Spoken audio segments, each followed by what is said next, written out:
Mundo Neurodiverso. Un podcast creado por ATSAN, Centro Psicopedagógico y Psicoterapéutico. El espacio donde las condiciones del neurodesarrollo importan. Información, mitos, preguntas frecuentes, entrevistas con expertos, testimonios y más. Aquí creemos que no importa cuál sea tu condición de vida, soñamos con un mundo donde todos puedan ser ellos mismos y ser celebrados por lo que son. Un mundo de diferencias es un mundo de posibilidades. Comenzamos. Saludos a todos los que nos ven y nos escuchan por YouTube o Spotify. Estamos en el podcast Mundo Neurodiverso, en la sección Paso a Paso, el espacio donde profundizamos en temas que giran en torno a la neurodiversidad, específicamente el espectro autista, los trastornos de comunicación y lenguaje, trastornos del aprendizaje, déficit de atención e hiperactividad, discapacidad intelectual, entre otros. Y bueno, el día de hoy vamos a hablar sobre la terapia de integración sensorial. Es un tema muy interesante que yo conocí hace 20 años.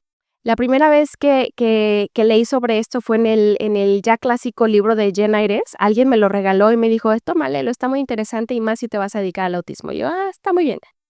Y al revisarlo me abrió un panorama porque yo no conocía o no tomaba en cuenta cómo hay muchas personas, o habemos, no sé, muchas personas con hiper o hiposensibilidad sensorial. La forma en la que procesamos los estímulos que nos llegan a nuestros sentidos, no todos lo hacemos de la misma manera. Y eso puede estar influyendo directamente al comportamiento de una persona, a su capacidad de aprendizaje, su capacidad para relacionarse con su entorno. Y si no lo consideramos, pues podemos dar una intervención incompleta, ¿no? He ahí la importancia, entonces abre este panorama de es un complemento, hay que considerarlo y puede ser que esa sea la clave para algunos chicos que no están avanzando, ¿no? O que está siendo muy dificultoso y vamos avanzando muy lentamente. Y bueno, sí, desde hace 20 años que yo supe de esto a la actualidad han pasado muchas cosas, ahora hay muchísima más información. Se han comprobado más cosas, hay no solamente está Jen Ayres, ya hay muchas otras personas, investigadores, autores. Entonces, llegó la hora de actualizarnos sobre la terapia de integración sensorial. Y para este tema tan interesante, invitamos a Araceli Espinosa. Les voy a platicar que Araceli es licenciada en Psicología y técnico superior universitario en terapia física, ambas carreras en la Universidad de Guadalajara. Ella cuenta con 13 años de experiencia en acompañamiento terapéutico a niñas y niños neurodivergentes y a sus familias, sobre todo en el área de autismo. Sus más recientes capacitaciones son diplomado en Introducción a Neurodesarrollo e Integración Sensorial por Fundación Pasos, certificación en Detección y Diagnóstico Diferencial de Autismo por Enlace Autismo AC, y certificación en integración sensorial por la Universidad del Sur de California. Entonces, pues estás como muy especializada, ¿no? en esta área para hablar de la integración sensorial. Araceli, muchas gracias por darnos tu tiempo para compartirnos toda esta información. Bienvenida. Muchas gracias. Al contrario, Laura, te agradezco mucho estos espacios de difusión. Espero que las familias que puedan escucharnos justo les llegue en el momento preciso, que las personas que tengan dudas, esta plática pueda direccionarlos o guiarlos de qué sigue, qué hacer, o les pueda pues caer el 20, ¿no? Que tal vez lo que está pasando en casa, en la escuela, con sus pequeños, sus pequeñas, pueda deberse a estas situaciones. Entonces, ojalá que podamos llegar a todas las personas que lo necesiten y pues muchas gracias por el espacio y la invitación. Gracias a ti. Antes de hablar de la terapia de integración sensorial, platícanos un poquito qué es la integración sensorial para irnos ubicando. Claro que sí. Mira, el término de integración sensorial se utiliza para diversas denominaciones, ¿no?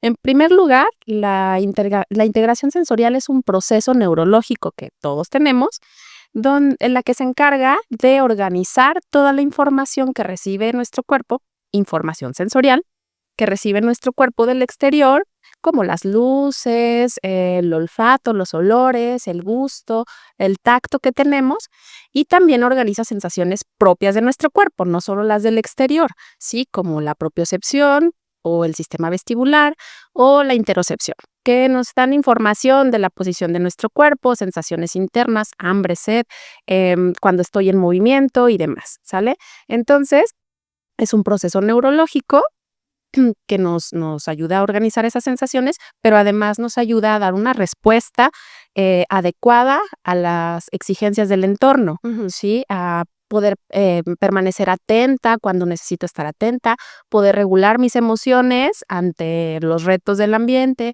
poder regular mi conducta, incluso, y lo más importante, poder llevar a cabo todas las actividades de la vida diaria, sobre todo de autonomía, ¿sí? Poder vestirme por la mañana, alimentarme, asearme y dar pues las respuestas necesarias para poder atender todas estas exigencias del medio ambiente. Entonces es un proceso propio, neurológico, pero también este término se utiliza para denominar la teoría, como ya mencionaste a Jean Eyre, que es la autora de esta teoría. Ella fue una terapeuta ocupacional que nos brindó esta maravillosa teoría, que esta teoría nos ayuda a poder entender cuando hay alguna disfunción en el procesamiento sensorial, a poder interpretar las conductas que vemos en los niños o las niñas en base a esta teoría, saber que va por ese lado de lo sensorial. Okay. Pero también le llamamos integración sensorial a un modelo de terapia. Sí, este modelo de terapia pues tiene procesos de evaluación para poder identificar si hay disfunciones en el procesamiento sensorial, es decir, para evaluar si la forma en la que el pequeño o pequeña está procesando la información sensorial le está facilitando o dificultando su participación en el entorno. Y entonces, este modelo de terapia, además de evaluar e interpretar esas conductas, nos va a ayudar a generar estrategias de intervención dentro de un ambiente clínico, en un consultorio, en un gimnasio sensorial, y también poder dar estrategias para las familias, ¿no? Que puedan llevarlas a cabo en los ambientes naturales, en casa, en la escuela, en el parque, en todos los lugares donde el pequeño se desempeñe. Entonces, usamos este término tanto para el proceso neurológico, para el modelo de terapia y la teoría que nos regaló Jean Eyre. Ok. Así es. Entonces, ¿quiénes son los que tienen que ir a terapia de integración sensorial? O sea, ¿cómo un papá, una mamá puede identificar o llegar a esa conclusión de creo que tengo que llevar a mi hijo a que lo evalúen y que le den probablemente una terapia de integración sensorial? ¿Quiénes? Porque no es para todos, o sea, no todos lo necesitan. Exactamente. Mira, cuando el pequeñito, la pequeñita o adolescente, incluso los adultos, estamos o están teniendo dificultades, insisto, en las actividades que realizan o en las que se desempeñan día a día. Cuando se presentan dificultades, podemos empezar a sospechar diferentes causas, ¿no? Pero si nos empezamos a dar cuenta que estas dificultades se repiten constantemente y en los diferentes contextos, cuando se presentan algunos estímulos sensoriales, que la constante es lo auditivo, o que la constante es el movimiento, o que la constante es el tacto, entonces podemos empezar a sospechar que pudiera ser el origen, el procesamiento sensorial. Y entonces podemos buscar a un terapeuta calificado para que nos ayude a hacer una evaluación. Entonces hacemos una evaluación y vemos en qué áreas está la dificultad y vamos a ver si el origen de esas dificultades es el procesamiento sensorial. Esta evaluación pues implica varios procesos, desde un perfil sensorial, observaciones estructuradas y no estructuradas y algunas otras pruebas estandarizadas, y entonces ya podríamos darnos cuenta que sí es por un origen o por un procesamiento sensorial pues divergente, ¿no? Ajá. O sea, no es como lleno un cuestionario y ya con eso, o sea, es una evaluación más amplia, más completa. Imagino que es para hacer una intervención hecha a la medida del chico, porque no es que todos necesiten la misma terapia de integración sensorial. Exactamente, esa es una de las características de esta intervención, es personalizada y los objetivos para cada pequeño nos los van a derivar una evaluación muy estructurada, muy completa de un pequeñito. Generalmente muchas personas conocen el perfil sensorial, que es una muy buena herramienta, pero solo es una herramienta más, no es una evaluación por sí sola, ¿sí? Entonces, Para recabar información, es un instrumento de exacto, recabación. nos da información de cómo el pequeñito está procesando los estímulos sensoriales, si está presentando hiperrespuestas o hiporrespuestas o hipersensibilidad e hiposensibilidad, Sí. es lo mismo.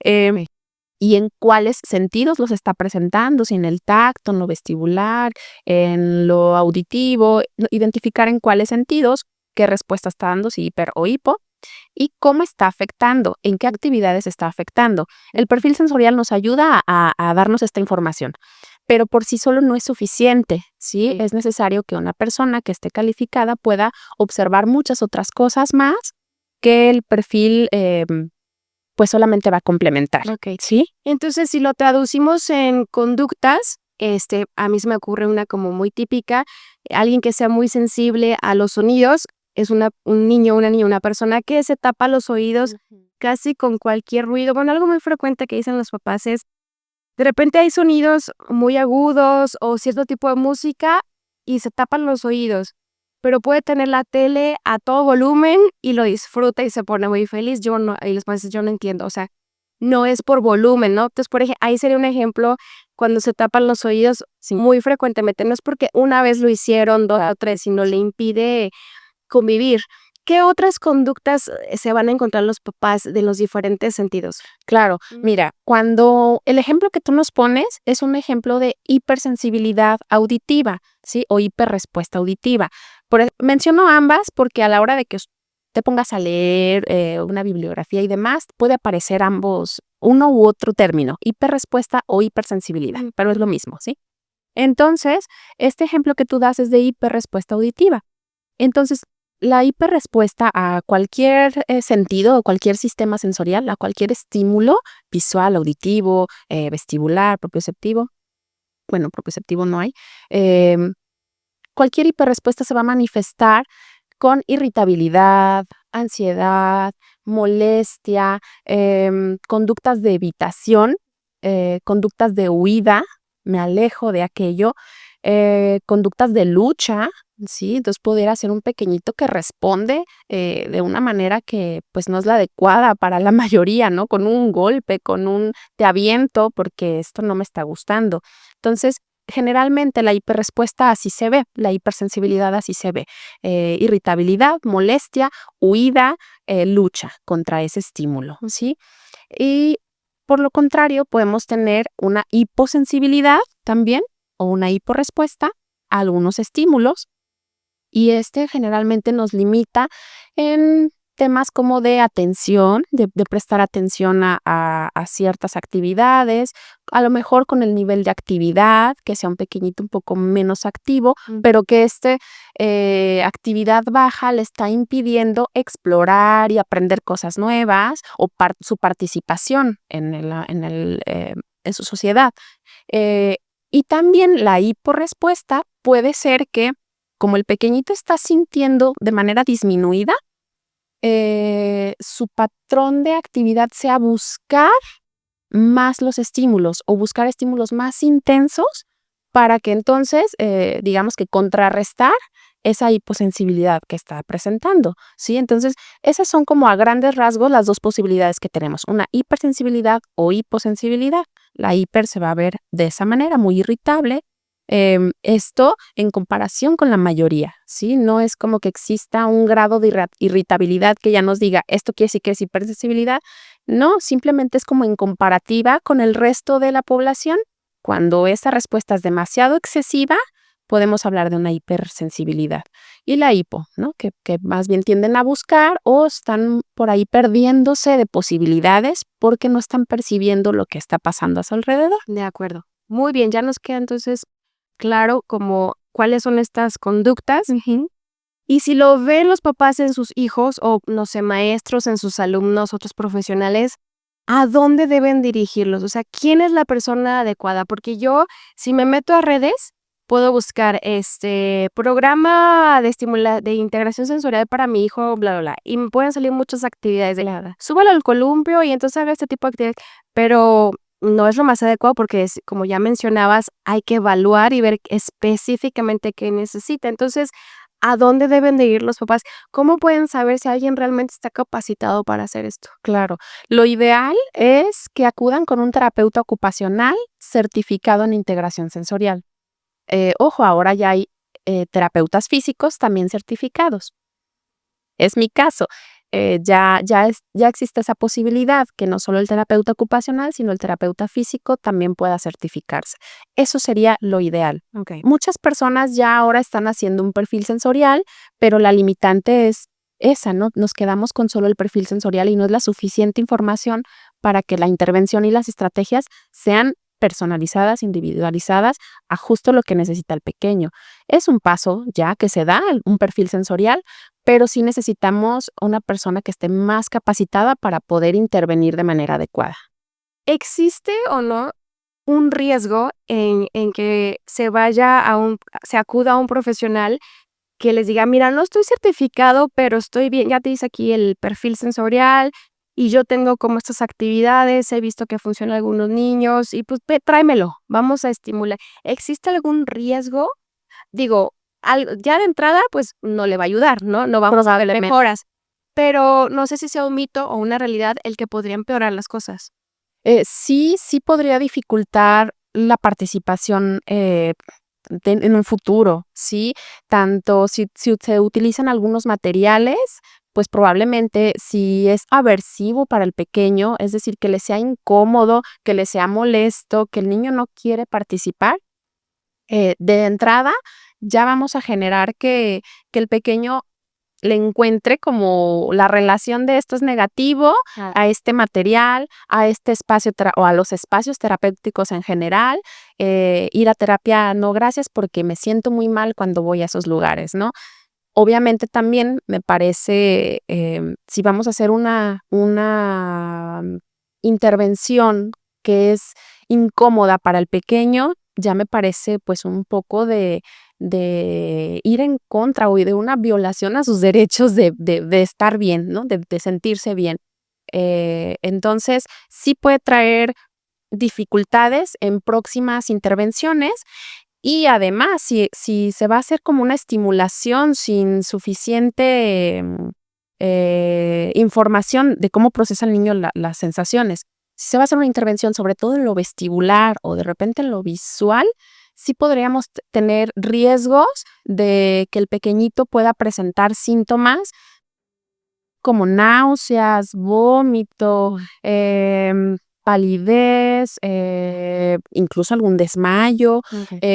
Podríamos alterar como su sistema nervioso autónomo en el que él pudiera presentar algunas manifestaciones de que ya no solo es rechazo emocional o conductual, sino ya algo dentro de su cerebro le está molestando y el cuerpo lo refleja, ¿no? Entonces, pues sí tendríamos que ser muy cuidadosos en cómo impartimos la terapia, por eso la recomendación de que lo haga alguien con la capacitación. Qué importante lo que dices, porque muchos de los chicos que reciben esta terapia, ese tipo de terapia, no tienen buenas habilidades para comunicarse con el lenguaje, entonces no comunican que se están sintiendo invadidos o agredidos, entonces hay que prevenir esto. Sí, definitivamente.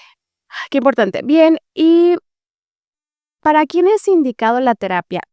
Bueno, yo sé que van muchos niños, ¿no? Y todavía incluso algunos adolescentes, pero ¿a cualquier edad se puede ir o es mejor, por obvias razones y sentido común, en una estimulación más temprana? O si no se tuvo en la primera infancia y ya la persona es un joven de 18 años, ¿ya para qué? O de todas maneras, ¿cómo es esto de la intervención temprana u oportuna? Sí, como mencionas, ¿no? Como cualquier terapia, siempre los primeros años de vida, pues son como los que de repente se saca más provecho, podemos ver más avances, ¿no? En los pequeñitos por tanta neuroplasticidad.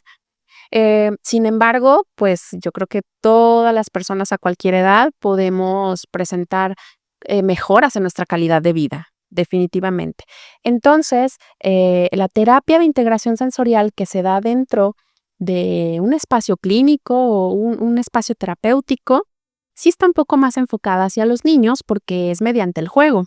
Ujú. Sin embargo, esta teoría puede sustentar otras estrategias que se puedan establecer de acuerdo al perfil de adolescentes o adultos, ¿sí? Estrategias que les puedan ayudar en su día a día para mejorar, sobre todo temas de autorregulación emocional, autorregulación conductual y de participación en la sociedad. Entonces, en realidad, esta teoría podría servirnos para todos. La integración sensorial pues la tenemos toda la vida, Sí. entonces nos puede servir a todos.